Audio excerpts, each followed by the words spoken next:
supposed to be massaging my boobs every night for 10 minutes, but because of the complications that I had during that time, I was, you know, doing everything by what they were telling me to do.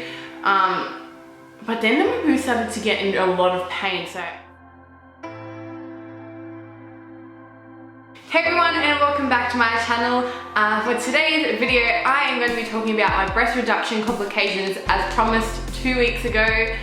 I had a few people coming up to me asking about it, so I decided to make a video. So this is it.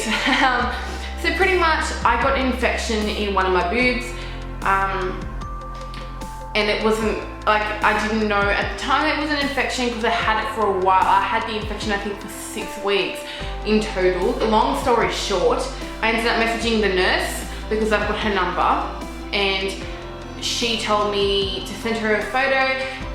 Ended up I had a small infection, and she prescribed me medication, but because where my surgeon is like situated, he's an hour and a half north from me, so I couldn't obviously just go up and get the medication and come back home. Like, she said, oh, I'll send it down to you, don't worry. She'll fax it to the chemist.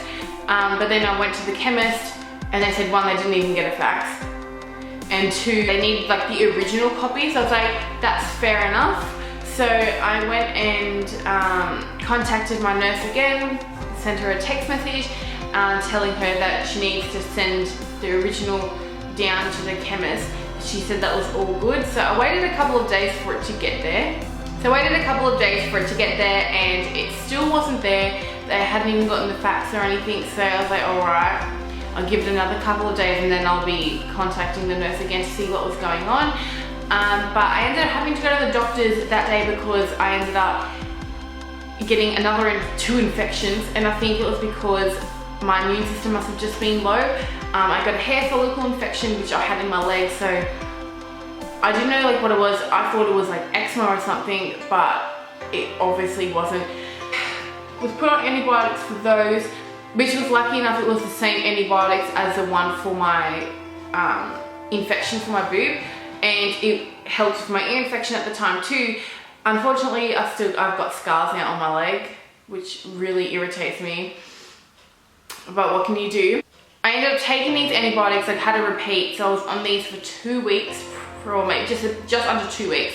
It did nothing for my boob. It cured the hair follicle infection, but it did nothing for my boobs. I didn't bother messaging the nurse because I couldn't be bothered to go through the long process of it being faxed and stuff, because the chemist never ended up getting them anyway. I saw my doctor, and she was like, it should have gone away with the antibiotics that you were on.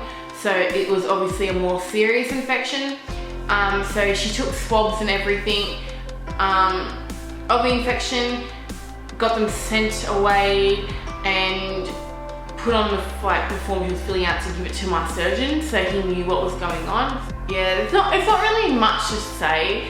Besides, it was a hospital infection. She took the swabs because she thought it could be golden staph, and that's all I need in my life. But luckily it wasn't.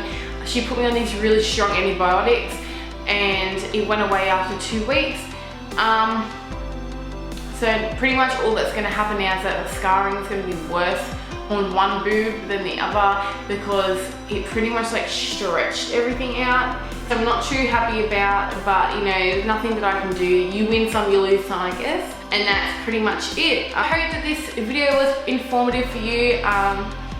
It probably wasn't enjoyable, I won't lie, but I hope you all have a good day, and I will see you next week. Bye.